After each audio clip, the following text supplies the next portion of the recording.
नमस्कार viewers, Unacademy IAS offline centre के YouTube channel पर आई वेलकम यू। अब फाइनली आज का दिन काफी स्पेशल है बिकॉज डोनाल्ड ट्रंप काफी खुश होंगे बिकॉज उनके लिए आज अमेरिका का लिबरेशन डे था। आज अमेरिका के इतिहास में एज पर Donald Trump now America will be great again, now America will be wealthy again. क्या ये मेयर एक जुमला रहेगा या हकीकत में बनेगा, ये तो समय बताएगा।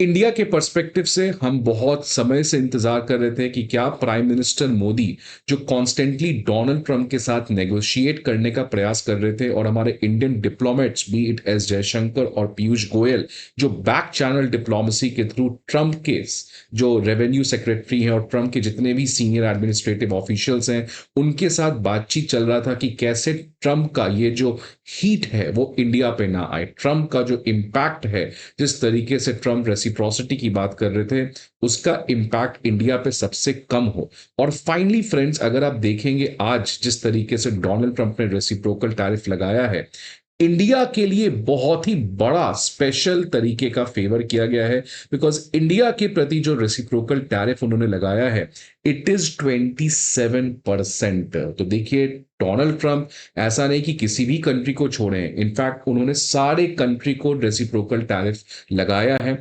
इनफैक्ट अमेरिका का जो सबसे स्ट्रॉन्गेस्ट पार्टनर है इजराइल, उसको भी नहीं बख्शा गया है। सो इंडिया तो ऑब्वियसली इस लिस्ट में आना था, लेकिन इंडिया को जो टैरिफ लगाया गया है रेसिप्रोकल टैरिफ के अंदर, it is very less as compare to the Asian countries. अगर आप एशियन कंट्रीज में देखिएगा तो China 34, Thailand 36, Indonesia 32%, Vietnam as high as 46%, Bangladesh 37%, Sri Lanka 44% and Pakistan 29%। तो फ्रेंड्स, इन सारे एशियन कंट्री में इंडिया के ऊपर जो टैरिफ लगाया गया है which is a mayor 26%, considering कि इंडिया अमेरिका का ट्रेड डेफिसिट बड़ा है और कई बार डोनाल्ड ट्रंप ने अपने इलेक्शन कैंपेन के अगेंस्ट कहा था कि India is a tariff abuser, लेकिन 26% का टैरिफ लगाना ये बताता है कि Donald Trump has played safe with India. और इनफैक्ट उन्होंने कहा कि India is very very tough, very tough, the prime minister just left, he is a great friend of mind. तो एक तरीके से ये पब्लिकली कहना कि prime minister Modi is a great friend, but friends are bound to have differences, और उसी का नतीजा है कि कम से कम 26% टैरिफ तो लगाया गया है। बट अमेरिका जिस तरीके से इंडिया के प्रति फेवरेबल पॉलिसी रखा है, वो चाहे इंडिया जब रशिया से तेल खरीदा सैंक्शंस नहीं लगाया, इंडिया रशिया से S-400 खरीदा नहीं लगाया, इंडिया ब्रिक्स को आगे बढ़ाने का प्रयास किया, America did not commented. So US की कॉन्स्टेंटली ये इंडिया के प्रति फेवरेबल पॉलिसी यहां पे देखने को मिली है।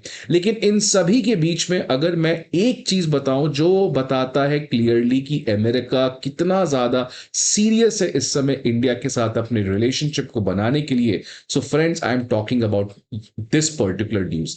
इंडिया यूएस के लिए एक हिस्टोरिक मोमेंट होने जा रहा है फ्रेंड्स, जहां पे डोनाल्ड ट्रंप के एडमिनिस्ट्रेशन ने फाइनली एग्री किया है कि यूएस की कंपनी अब इंडिया के कंपनी को न्यूक्लियर एनर्जी के रिलेटेड जो टेक्नोलॉजीज चाहिए, जो डिजाइन चाहिए, वो अब ट्रांसफर करने जा रही है, जिसका नतीजा ये होगा कि अब आने वाले समय में न्यूक्लियर रिएक्टर्स अमेरिका या रशिया में नहीं बनेंगे बल्कि इंडिया में बनेंगे under the make in India campaign.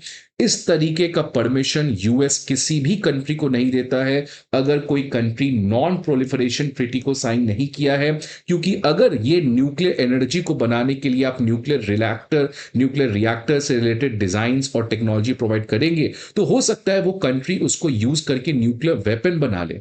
लेकिन इंडिया, क्योंकि एनपीटी को हमने ज्वाइन नहीं किया है, इसके बावजूद ट्रंप एडमिनिस्ट्रेशन ने एग्री किया है कि अब वो इससे रिलेटेड न्यूक्लियर रिएक्टर से जो रिलेटेड टेक्नोलॉजी और डिजाइन है, अब वो यूएस की एक कंपनी है जो इंडिया के कंपनीज को प्रोवाइड करने जा रही है, जिससे इंडिया के कंपनीज आने वाले समय में न्यूक्लियर पावर, जिस तरीके से आज ग्लोबली हर एक कंट्री अट्रैक्टेड हो रहा है इसके प्रति, उसमें भारत एक बड़ा रोल प्ले कर सकता है। और फ्रेंड्स, ये 2006 जो मनमोहन सिंह के समय एक ऐतिहासिक एग्रीमेंट हुआ था, उसके लिए एक बहुत बड़ा स्टेप है, बिकॉज 2006 में इंडिया यूएस का सिविल न्यूक्लियर एग्रीमेंट हुआ था, जहां पे यूएस ने कमिट किया था कि वो इंडिया के न्यूक्लियर एनर्जी एस्पिरेशंस को फुलफिल करने में मदद करेगा, जहां पे न्यूक्लियर रिएक्टर्स और उसके रिलेटेड टेक्नोलॉजी को सप्लाई करेगा। लेकिन 2006 बहुत पुराना हो गया, उसके बाद से कोई भी प्रोग्रेस नहीं हो पा रहा था, बिकॉज सिविल न्यूक्लियर लाइबिलिटी को लेके प्रेशर आ रहा था।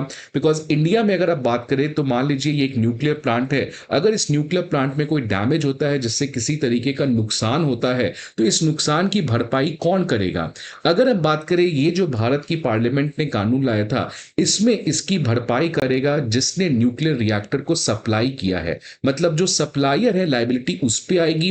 अमेरिका का कहना था कि नहीं, इसकी लाइबिलिटी उस ऑपरेटर पे आनी चाहिए जो इसको ऑपरेट कर रहा है। लेकिन ये अब जो लाइबिलिटी को लेके काफी समय से एक ऑब्स्टिकल था, ये अब पार होते हुए नजर आ रहा है, बिकॉज दोनों कंट्री के बीच में एक बीच का रास्ता निकल रहा है। और इसी का परिणाम यह है कि अब US department of energy has finally agreed that US company जो है वो न्यूक्लियर रिएक्टर से रिलेटेड जो टेक्नोलॉजीज है वो इंडिया को सप्लाई करने जा रहा है।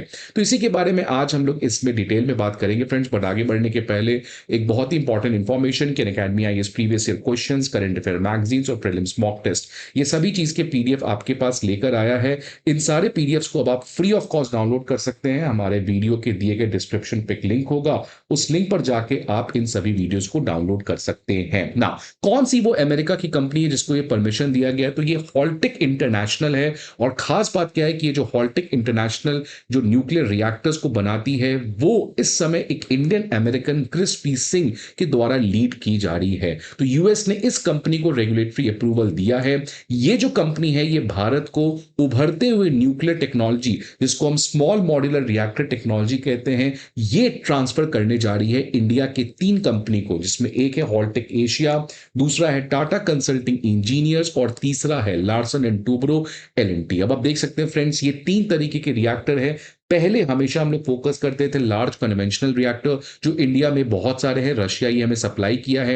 एक बहुत ही छोटा रिएक्टर होता है माइक्रो रिएक्टर, लेकिन जो बीच का होता है स्मॉल मॉड्यूलर रिएक्टर, जो लगभग 300 मेगावाट इलेक्ट्रिसिटी प्रोड्यूस कर सकता है। आज ग्लोबली हर एक कंट्री इस एसएमआर के ऊपर बहुत ज्यादा फोकस है, बिकॉज इसके साथ बहुत प्रॉब्लम है, इसका कॉस्ट बहुत ज्यादा आता है। अगर कल को इसमें कोई ब्लास्ट हुआ तो उससे जो इंपैक्ट है वो बहुत बड़ा हो सकता है। इसको आप हर एक ज्योग्राफिकल एरिया में लोकेट नहीं कर सकते हो। इसको आप पहाड़ में भी जाके स्मॉल मॉड्यूलर रिएक्टर लगा दो तो नॉर्थ ईस्ट में आपकी इलेक्ट्रिसिटी की कोई दिक्कत नहीं है, राइट। तो इसमें बहुत सारे फायदा है स्मॉल मॉड्यूलर रिएक्टर में। इसको बनाना पड़ता है, ये प्री फैब्रिकेटेड होता है, बना बनाया आता है, इसको आप जोड़ दीजिए। तो स्मॉल मॉड्यूलर रिएक्टर एक कॉस्ट एफिशिएंट, सेफ, फ्लेक्सिबल वे है न्यूक्लियर एनर्जी को प्रोड्यूस करने का। और इसी की वजह से आज दुनिया के तमाम कंट्री इसके तरफ अट्रैक्ट होते हुए नजर आ रहे हैं। अगर इस साल की बजट की बात करें तो इस साल के बजट में भी कहा गया था कि इंडिया जो है वो आने वाले समय में by 2047 when India will become a विकसित भारत, हमारा जो न्यूक्लियर एनर्जी है वो 100 गीगावाट होने जा रहा है। ये इसीलिए बिकॉज रिन्यूएबल एनर्जी की तरफ हम फोकस करना चाह रहे हैं। लेकिन रिन्यूएबल एनर्जी में जहां पे सोलर और विंड एनर्जी काफी अच्छी एनर्जी है, लेकिन प्रॉब्लम है ये स्टेबल नहीं है, ये रेजिलियंट नहीं है, ये बहुत फ्लक्चुएटिंग है, इसका कॉस्ट अभी भी बहुत ज्यादा है। इसीलिए एक चीज जो सबसे strongest form of renewable energy, clean energy जो प्रोवाइड कर सकता है किसी भी कंट्री को, वो क्लीन एनर्जी है आपका न्यूक्लियर एनर्जी। और इसीलिए भारत ने न्यूक्लियर एनर्जी मिशन लॉन्च करके 100 गीगावाट का ये प्रॉमिस किया है।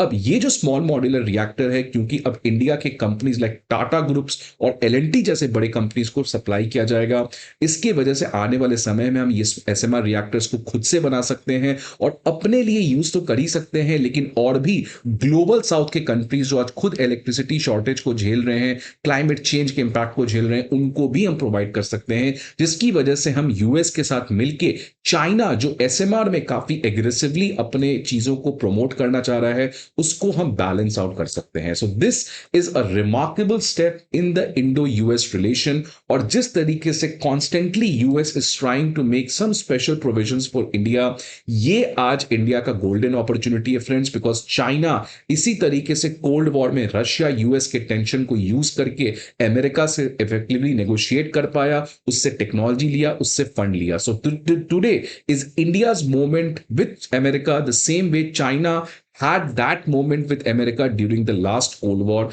And in this emerging geopolitics, it is about a great partnership or the partnership for 21st century between India and US. Friends, आपके क्या views हैं इस particular चीज में? Please let me know in the comment box. I hope आपको ये video अच्छा लगा. See you again in some another video. Till then, goodbye and take care.